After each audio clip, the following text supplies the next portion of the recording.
জমা দিতে বাধা দেওয়া হলে দীপা ফোন বের করে সেই মুহূর্তটার সোশ্যাল মিডিয়ায় লাইভ করে আর বলে, দেখুন, আমি এখানে একটা ডান্স রিয়েলিটি শোতে পার্টিসিপেট করতে এসেছি, কিন্তু এখানে আমার ফর্ম জমা নেওয়া হচ্ছে না। আমি ঠিক সময় মতো এসেছি, তারপরেও এখানে ওপেন ফর অল বলে দেওয়া, তারপরেও আমার ফর্ম জমা দেওয়া হচ্ছে না।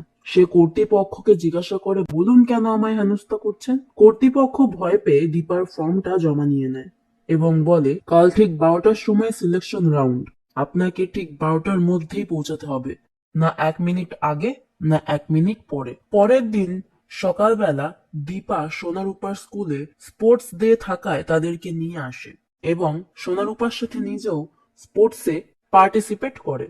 সূর্য এসে সোনাকে দেখতে পেয়ে তার কাছে ছুটতে গেলে সোনা তাকে দেখে মুখ ঘুরিয়ে নেয়।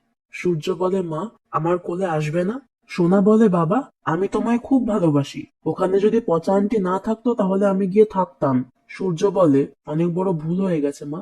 তুমি জানো বাবা এখানে কেন এসেছে? তোমার আর রূপার সাথে বাবা স্কুলে স্পোর্টস ডে তে পার্টিসিপেট করবে তাই। রূপা এসে বলে, লাগবে না, আমাদের সাথে মা আছে।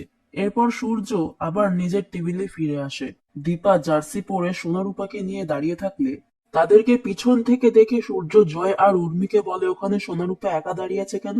দীপা কোথায়? ও তো খুব বড় বড় কথা বলে, আর বাচ্চা দুটোকে এভাবে ফেলে রেখে চলে গেছে।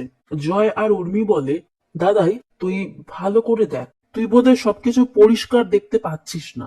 এরপর সূর্য দীপাকে জার্সি পরে দেখতে পেয়ে অবাক হয়ে যায়। স্পোর্টস শুরু হয়ে গেলে দীপা বাচ্চাদের সাথে স্পোর্টসে অংশগ্রহণ করে। রেসে দৌড়াতে দৌড়াতে দীপা পা মুচকে পড়ে যায় এবং সোনারূপার দিকে তাকিয়ে সে জোর করে উঠে দৌড়ে ফার্স্ট হয়ে পায়ে ব্যথায় মাটিতে পড়ে যায়।